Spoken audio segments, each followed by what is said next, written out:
Il racconto dell'omicidio di ieri a Raffadali, il poliziotto chiama il 112 e confessa di aver ucciso il figlio. Oggi i funerali delle vittime della strage di Licata, domani quelli dello zio killer. Pino Magnace, editore di Teleiato, in sciopero della fame contro lo switch off. Dopo l'incontro a Roma, il sigillo ufficiale, Giorgia Meloni appoggia il governatore Musumeci nella sua corsa alla ricandidatura. Il provvedimento allo studio del governo segnerà uno scatto in avanti verso la normalità.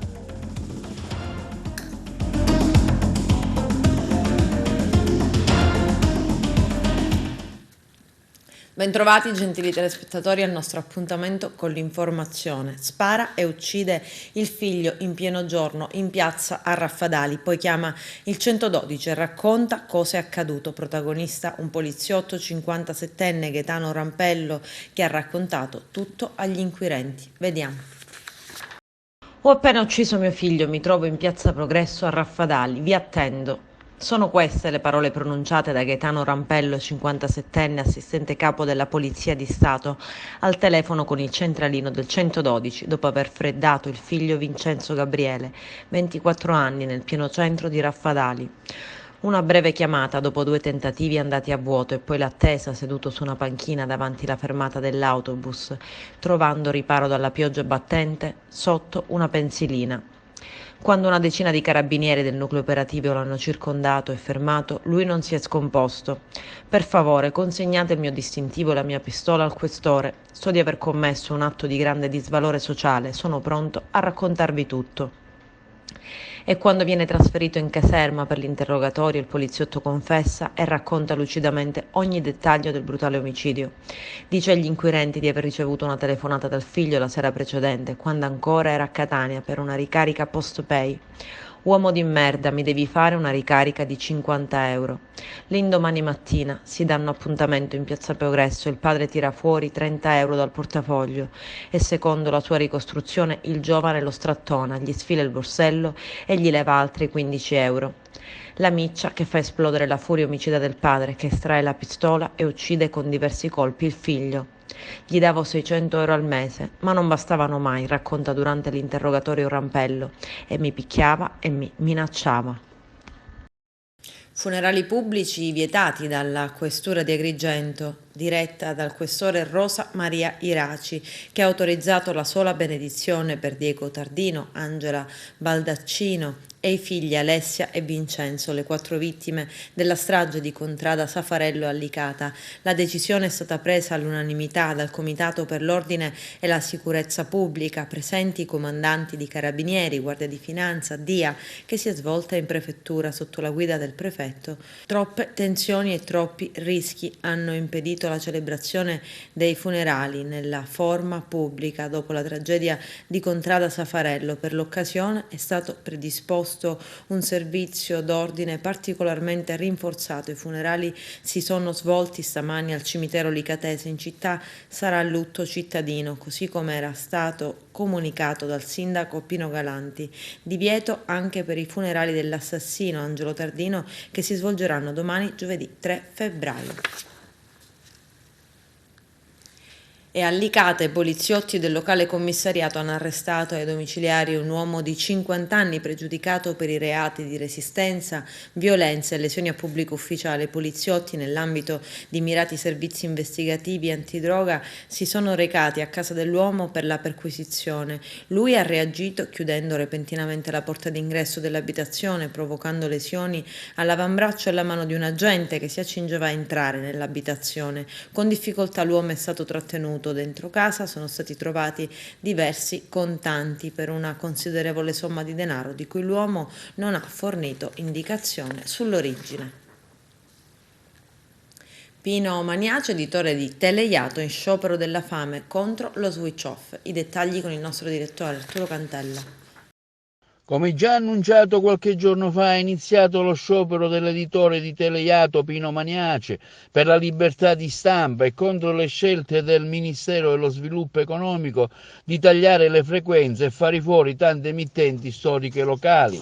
Al fine di calmierare i prezzi, che la RAI sta facendo in Sicilia per poter trasmettere localmente. Tanti gli editori siciliani presenti a Roma davanti al Ministero dello Sviluppo Economico nella speranza che si possa arrivare a una conclusione che non dia alla fine a emittenti che da oltre 40 anni fanno il loro lavoro informativo sul territorio siciliano. C'è il rischio di rimanere spenti e ovviamente non credo che la Costituzione italiana, che è fondata sul lavoro, deve far perdere il lavoro a centinaia di operatori, non solo, e a far chiudere televisioni storiche che raccontano la nostra terra da ben 40 anni. Quindi siamo qui all'Agcom per chiedere a chi di competenza e soprattutto alla politica di ripristinare quella che è la legalità perduta, a mio parere, perché di questo poi si tratta. Credo che la battaglia portata avanti da questi editori avrà i suoi risultati e porteremo a casa sicuramente qualcosa di buono. Non si può spegnere la libertà di informazione, perché alla fine pagano solo quelle piccole realtà presenti nel territorio che raccontano la vita di ogni giorno, e non è possibile. Un meccanismo contorto che ha portato all'esclusione di molte televisioni, altre che sono riuscite ad entrare nella graduatoria però sono strozzate da una condizione balorda. Noi siamo qui per chiedere alla politica 3 cose ben precise. La prima è di rimandare quello che è lo switch off da giugno, quantomeno a dicembre, per discutere le modalità di come poter accontentare tutti. La seconda è quella ovviamente di chiedere alte frequenze per poter rientrare tutti all'interno diciamo di questo nuovo MUX, chiamiamolo così, e la terza è quella che ci sono costi esorbitanti.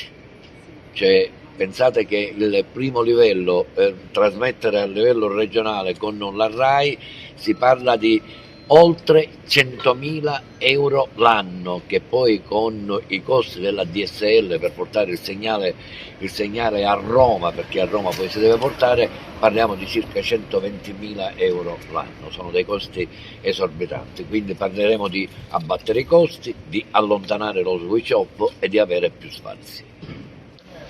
C'è una discriminante effettiva, palpabile, dove naturalmente con l'avvento del nuovo digitale terrestre 2 l'hanno vinta le maggiori, cioè le televisioni che hanno maggiore consistenza nell'ambito regionale.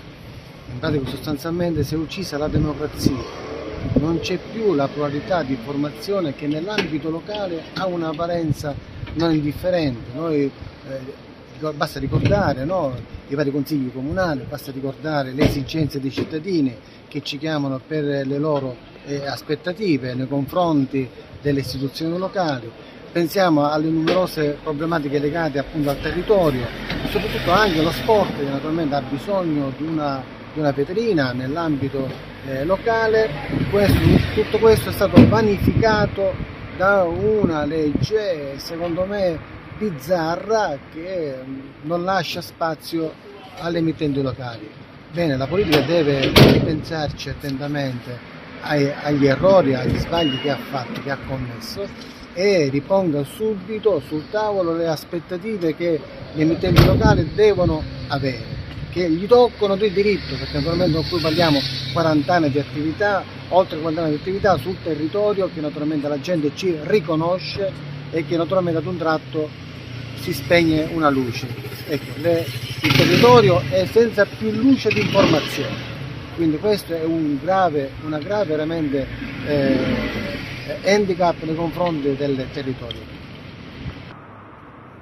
Le province di Catania e Siracusa, insieme a pochissime province di altre parti d'Italia, Taranto e Bari per esempio, restano fuori dalla possibilità per le televisioni di avere la televisione provinciale, cioè solo per la provincia di Catania, così come può essere la televisione che io rappresento o comunque come tante televisioni che sono poi la voce del territorio.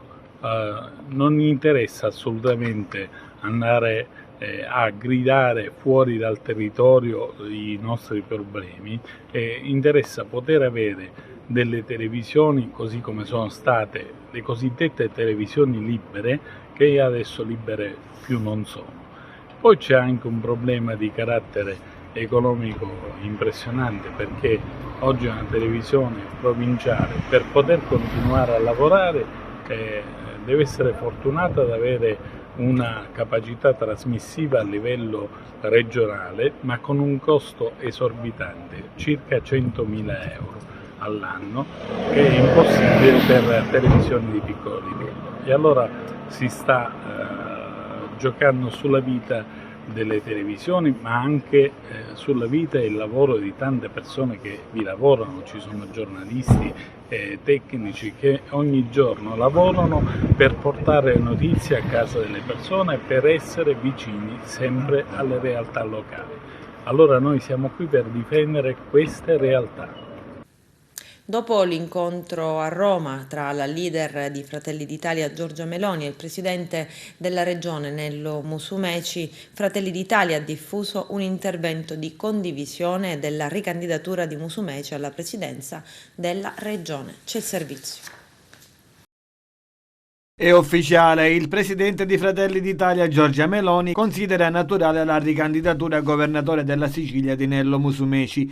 Tra il partito dei patrioti, come ama definirsi la Giorgia d'Italia, e diventerà bellissima, movimento fondato dal presidente dell'isola, ha affermato la Meloni secondo un'agenzia, si è stabilito un rapporto di costante consultazione per affrontare insieme gli obiettivi prioritari politico-programmatici legati allo sviluppo siciliano e del Mezzogiorno d'Italia. La situazione si è sbloccata nei giorni scorsi a Roma, quando in occasione della trasferta come grande elettore per l'elezione del 13° Presidente della Repubblica, Nello Musumeci ha avuto modo di partecipare ad un incontro ristretto che ha visto presenti il vicepresidente del Senato Ignazio La Russa, il capogruppo alla Camera Francesco Lollobrigida, il capo dell'organizzazione Giovanni Donzelli, i coordinatori regionali siciliani Salvo Pogliese e Giampiero Cannella, nonché l'assessore regionale al turismo Maglio Messina. Una nota a tergo del partito concludeva con l'assoluto apprezzamento dell'operato del governatore Musumeci. Nei prossimi giorni il documento sarà presentato alla stampa congiuntamente, fanno sapere da via della Scrofa,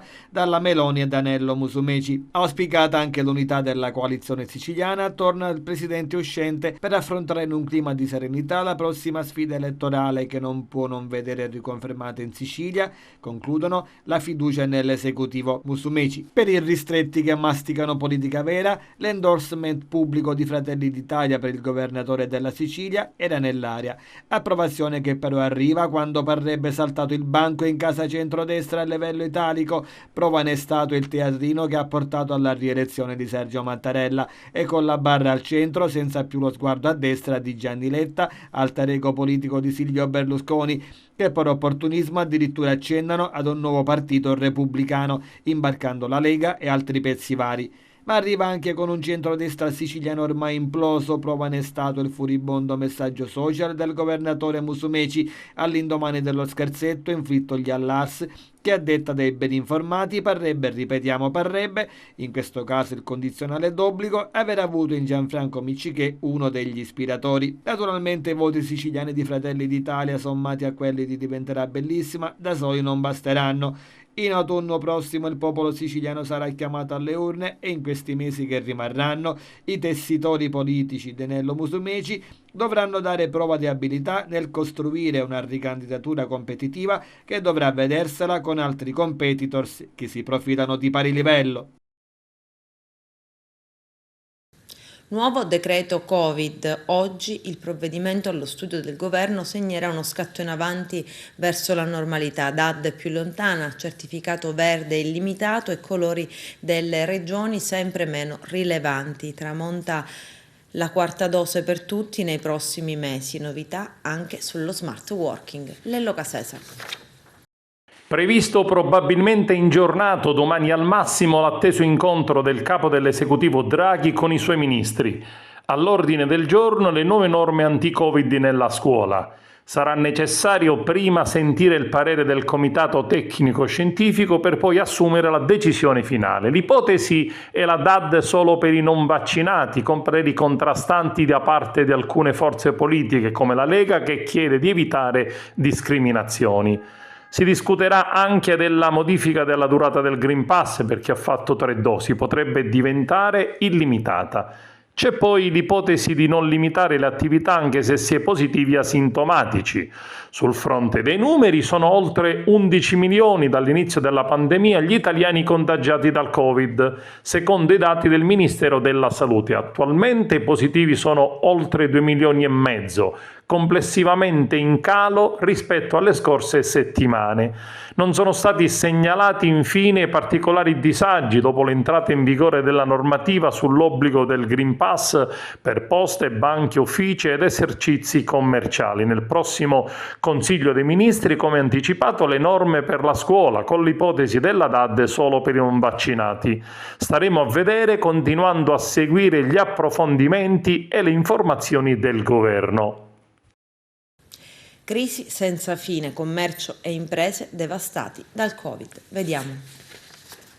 Il grido d'allarme viene da tutti i fronti, sia naturalmente, come abbiamo visto, da quello imprenditoriale che da quello appunto sindacale relativo appunto ai livelli occupazionali. Ora ci saranno una serie di difficoltà relative sia da un lato alla mancata ripresa, soprattutto del settore commercio, che sembra uno di quelli che sul territorio hanno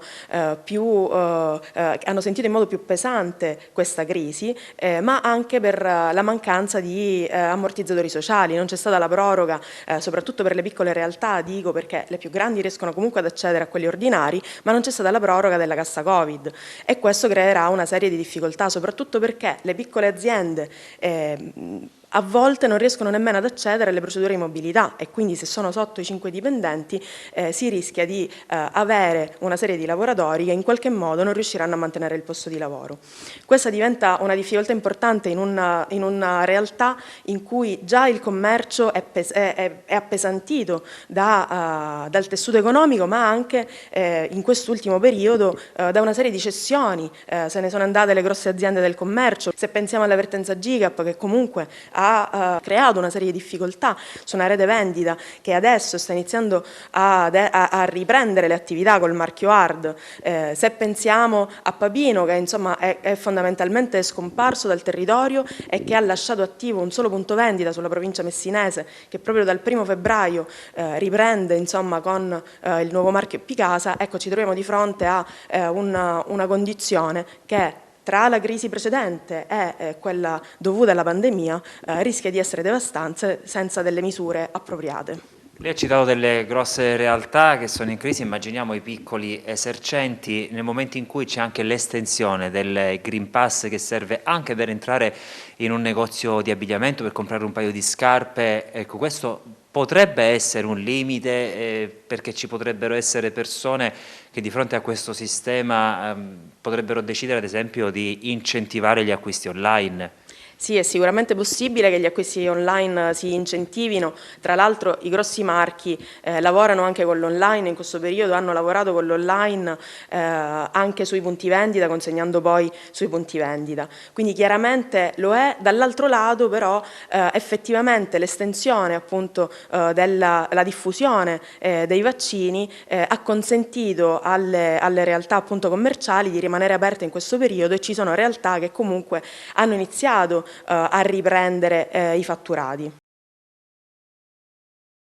Palermo non andrà in dissesto, ma ci andranno le famiglie e le imprese. Questo il commento del presidente della sezione cittadina Confcommercio, Patrizia Di Dio, dopo l'approvazione in Consiglio Comunale del piano di riequilibrio. Vediamo.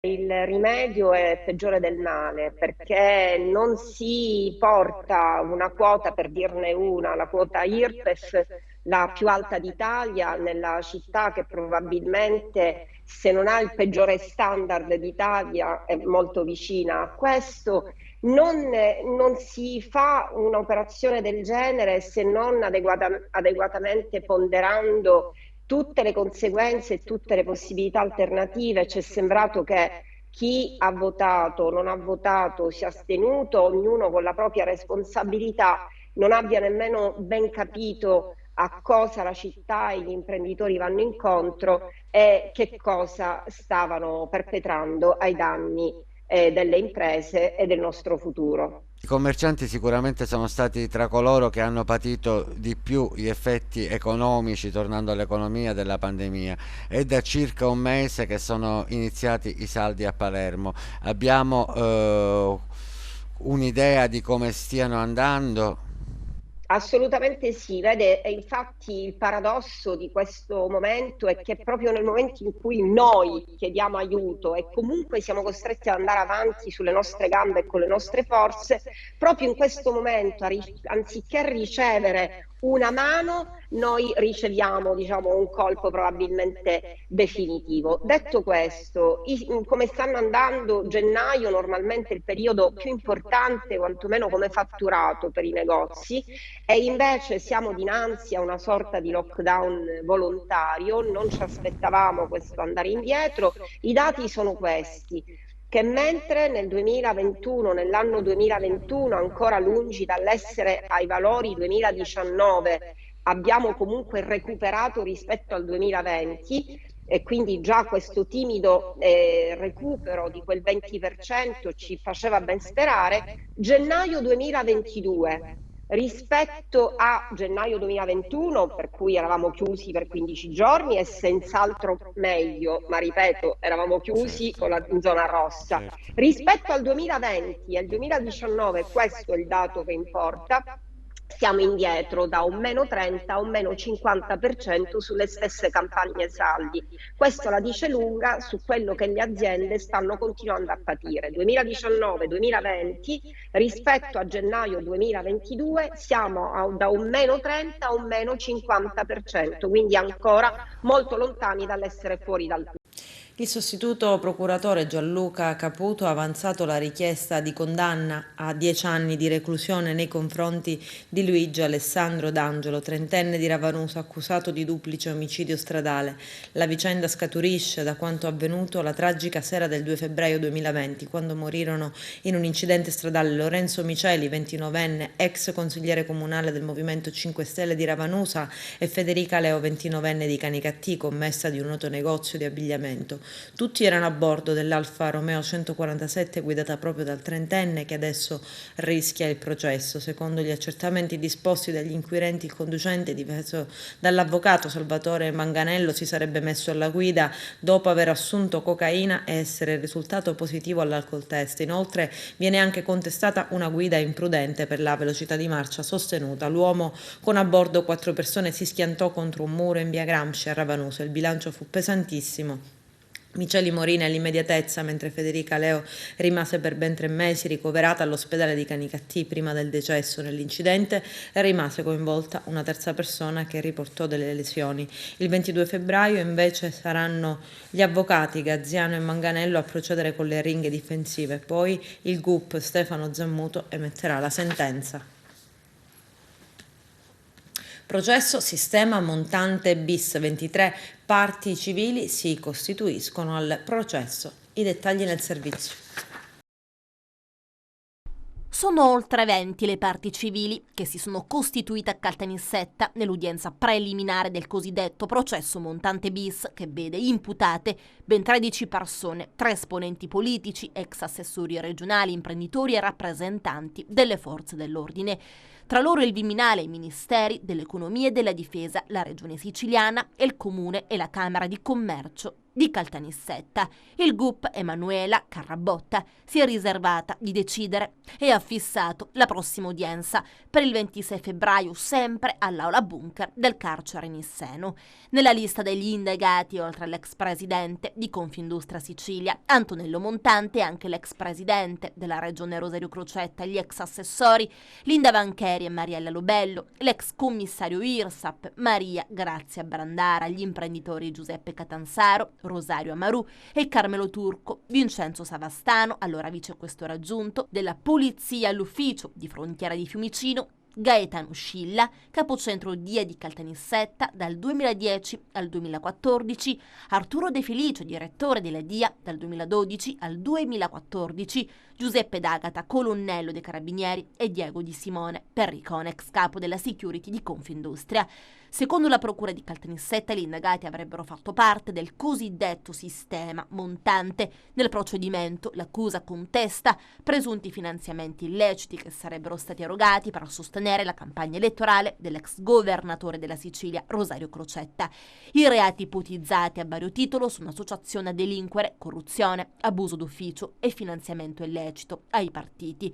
Queste le 23 costituzioni di parte civile. Marco Venturi, Pietro Di Vincenzo, Salvatore Moncada, Ismail Mohammed Khalil, Giuliana Geraci, il comune di Caltanissetta, Giampiero Casagni, Vincenzo Basso, la Camera di Commercio di Caltanissetta, Tullio Giarratano, Umberto Cortese, Alfonso Cicero, i ministeri dell'Interno, dell'Economia e della Difesa, gli assessorati regionali all'energia e alle attività produttive, la Regione Siciliana, Pasquale Tornatore, Salvatore Iacuzzo, Filippo Scalzo, Giuseppe Amato e Salvatore Petrotto. Sul caso chiaramente torneremo con maggiori ragguagli nelle prossime settimane.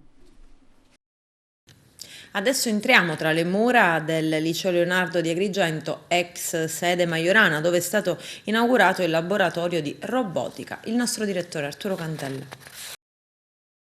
Oggi inaugurazione del centro laboratorio robotica a Leonardo, quanto è importante anche per il futuro dei ragazzi stessi e per chi si vuole approcciare all'istituto stesso. Ma direi fondamentale, perché oggi il Liceo Leonardo conferma quanto la sua offerta formativa sia qualificata. Già la Fondazione Agnelli, attraverso l'indagine Eduscopio, ha posto il Leonardo nel raggio di 20 km come primo liceo del territorio, primo liceo scientifico. Un liceo scientifico che in quanto tale è quel liceo scientifico che consente ai suoi alunni, una volta giunti all'università, di ottenere i più alti voti negli esami, di dare esami nel minor lasso di tempo e di ottenere i più alti crediti, quindi di far fronte a materie complesse. Quindi questo già dà, diciamo, l'idea di quanto qualificata sia l'offerta formativa del Leonardo, di quanto qualificate siano le basi che la scuola dà, ma soprattutto il metodo di studio ed anche l'orientamento che ai nostri ragazzi diamo. Consideriamo che nel territorio il Liceo Leonardo offre il 30% degli studenti universitari che scelgono l'area tecnica nelle università, in tutte le università italiane, soprattutto e in gran parte anche nelle università più prestigiose del nord, pensiamo ai politecnici, ma anche la percentuale più alta degli studenti che scelgono economia e che quindi scelgono di abbracciare il management come idea di ovviamente di orientamento futuro. Il laboratorio di robotica si colloca essenzialmente in questo contesto, è un laboratorio che serve a valorizzare i giovani talenti creativi, perché la creatività, il talento e anche le potenzialità dei nostri ragazzi sono il nostro principale obiettivo. Con il laboratorio di robotica noi andremo a formare gli ingegneri dei robot, i disegnatori di app e videogiochi, gli ingegneri che applicano la robotica alla medicina anche, ma anche tutti coloro i quali decideranno di studiare i sistemi domotici. È un laboratorio all'avanguardia al quale abbiamo dedicato un serio impegno finanziario che di fatto ci porta oggi ad essere i primi nel territorio e sicuramente degni di qualsiasi tipo di emulazione. Una cosa volevo focalizzare: il corso è principalmente orientato come manutentore di software, cioè praticamente noi non facciamo hardware, ma andiamo a programmare sistemi intelligenti, in modo particolare a due indirizzi specifici, quelli industriali, industria 4.0, e quello biorobotica, praticamente andando a interfacciare qualche apparecchiatura elettromedicale programmabile. Quindi è una figura che nello stato attuale non esiste nelle varie aziende, sia industriali che per esempio anche mediche,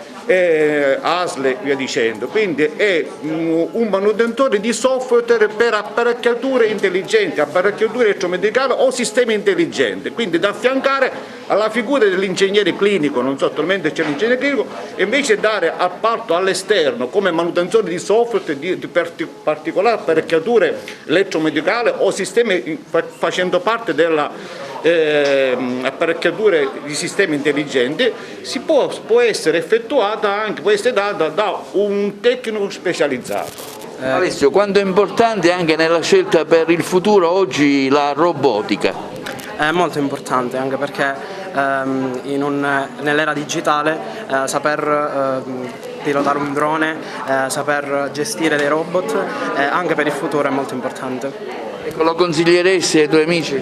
Certo che lo consiglierei, anche perché questo corso non offre solo una preparazione in campo robotico, ma anche in campo scientifico. È il futuro, insomma, la robotica? Certo, è il futuro. Revocate la concessione del posteggio pluripiano di Agrigento. Giuseppe Di Rosa, vicepresidente provinciale di Codacons, lo chiedeva da tempo. Oggi ha avuto ragione. Vediamo.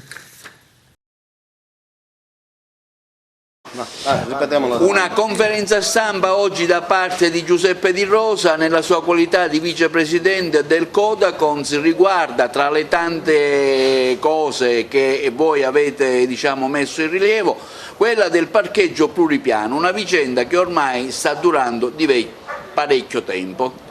Ma noi esponiamo il tutto già nel febbraio del 2021, l'amministrazione aveva reagito in malo modo, pur non di meno. Noi abbiamo continuato la nostra battaglia, abbiamo scritto ai tavoli superiori, abbiamo scritto alla Regione, abbiamo scritto alla Procura della Repubblica perché andava rispettato un capitolato d'oneri. Tra questo c'è da dire che l'articolo 12 del capitolato d'oneri dice che la società doveva versare una garanzia contrattuale con una fideiussione pari al 10% del valore contrattuale riferito alla durata della concessione. Oggi il Comune si ritrova con una fideiussione di 8.400 euro, mentre la vera fideiussione doveva essere di 50.400 euro. Si trova con un contenzioso con una società che oggi si impugna un atto del Comune. Se il sindaco e il vice sindaco, invece di alterarsi, avrebbero seguito le nostre indicazioni sul problema che conoscevamo benissimo, oggi avremmo potuto dire di avere un'amministrazione efficiente ed efficace. Invece dobbiamo dire che arrivano con un anno di ritardo e oggi, purtroppo, con un contenzioso legale che chissà quando si potrà chiudere. Da premettere che quando la società IA aveva pagato il dovuto per gli anni pregressi, era già citato nell'articolo sempre del capitolato d'oneri che superiori a 2 mesi di contenzioso si doveva rescindere immediatamente il contratto. Significa che questa situazione non poteva e non doveva durare e non sarà certo la rescissione proposta oggi dal dirigente, imposta oggi dal dirigente, a sanare una problematica che politicamente dimostra che questa città è amministrata in maniera alquanto approssimativa, e la cosa più importante è da dire che hanno dimostrato ancora una volta di essere persone inefficaci e inadeguati al compito che gli abbiamo demandato.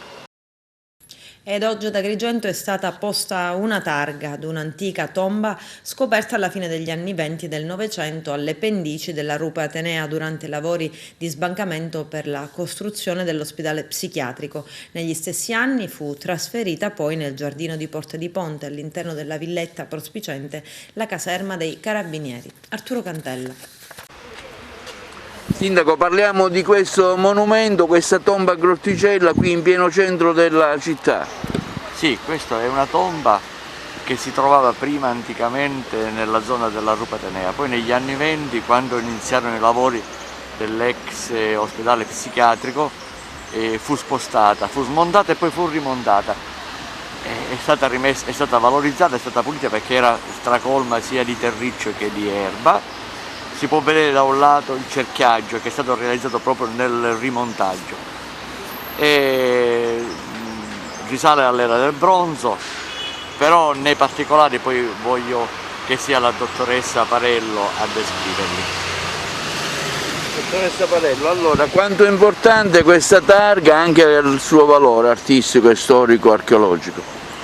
Quando il sindaco ha chiesto al direttore del parco di contribuire appunto con questa targa a recuperare un monumento che era completamente in abbandono e in anonimato all'interno di questo giardino, il parco subito si è fatto promotore appunto di questa iniziativa, che è importante perché serve a tracciare, a lasciare una traccia di uno dei momenti forse meno conosciuti dalla comunità locale e non solo, quello della frequentazione dei luoghi su cui poi è nata Akragas, la città greca di Akragas, già a partire dall'età preistorica. Sono moltissime le tracce recuperate anche da uno studio importante fatto dalla dottoressa Gullinani, abbastanza recenti, che raccontano la storia dell'insediamento umano appunto su questi luoghi a partire dal Neolitico.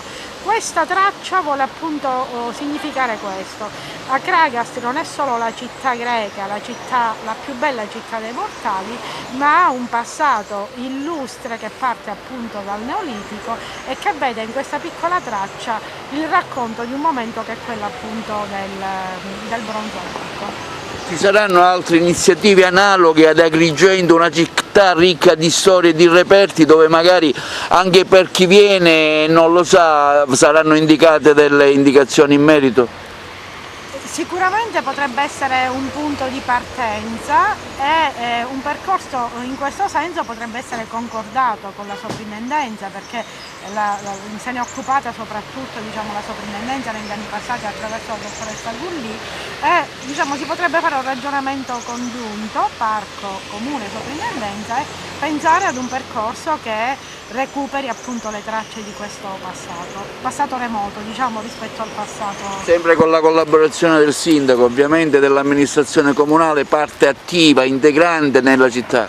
Sì, sicuramente noi come amministrazione comunale siamo rivolti a quello che Agrigento può offrire al turismo, ma può offrire anche a noi stessi. Questa è cultura, questa è la nostra storia e oggi è l'espressione di quello che io sto dicendo. Era un monumento abbandonato, pochi forse ne conoscevano l'esistenza, il valorizzare secondo me ha un'alta risonanza culturale. Adesso c'è la pubblicità, tra poco vi aspetto. Nuovo e importante incarico per l'agrigentino Arturo Tortorici. Il suo impegno nell'Associazione Nazionale Mutilati per Servizio continua e si amplierà. Lello Casesa. Apprezzamento all'agrigentino Arturo Tortorici per l'elezione come vicepresidente vicario nel Consiglio direttivo della Sicilia occidentale all'interno dell'Unione Nazionale Mutilati per Servizio.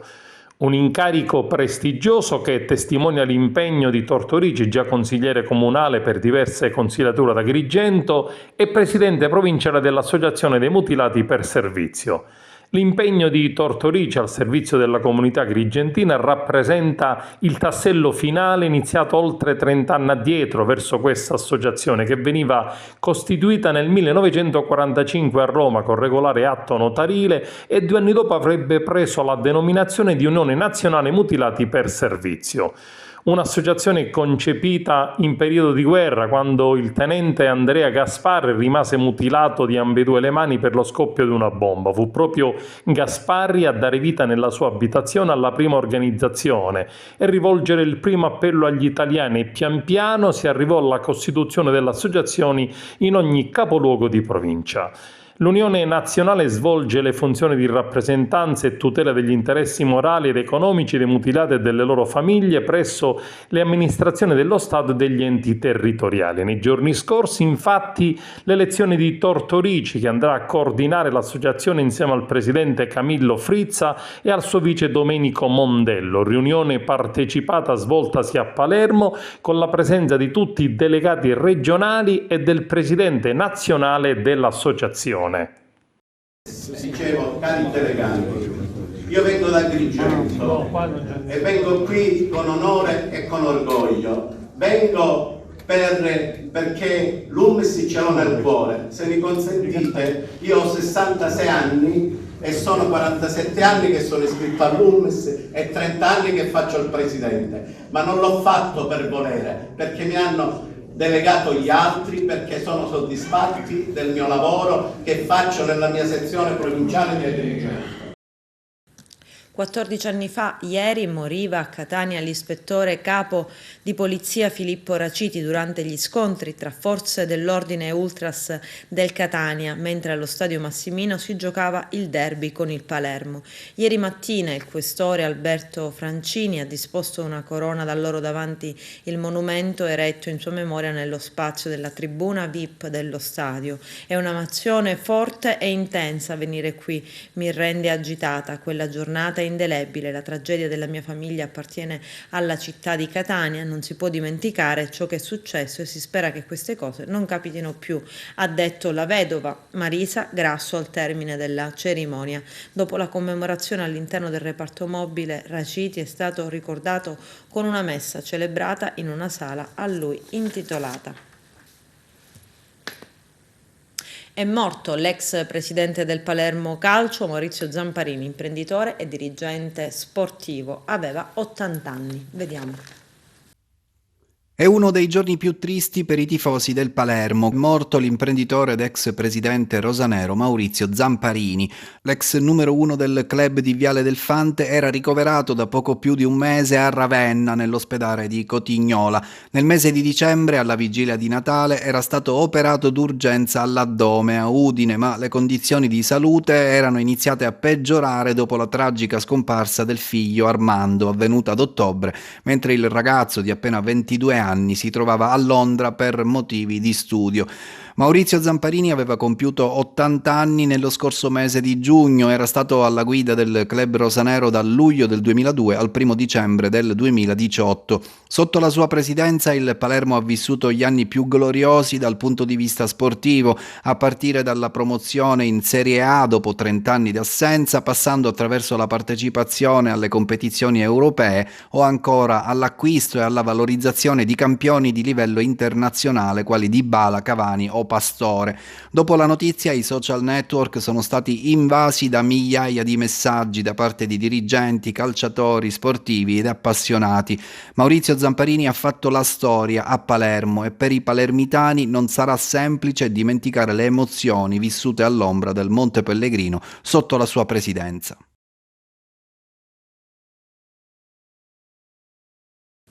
Con questo è tutto, termina qui l'edizione del telegiornale. Grazie per la gentile attenzione e per essere stati con noi. A presto.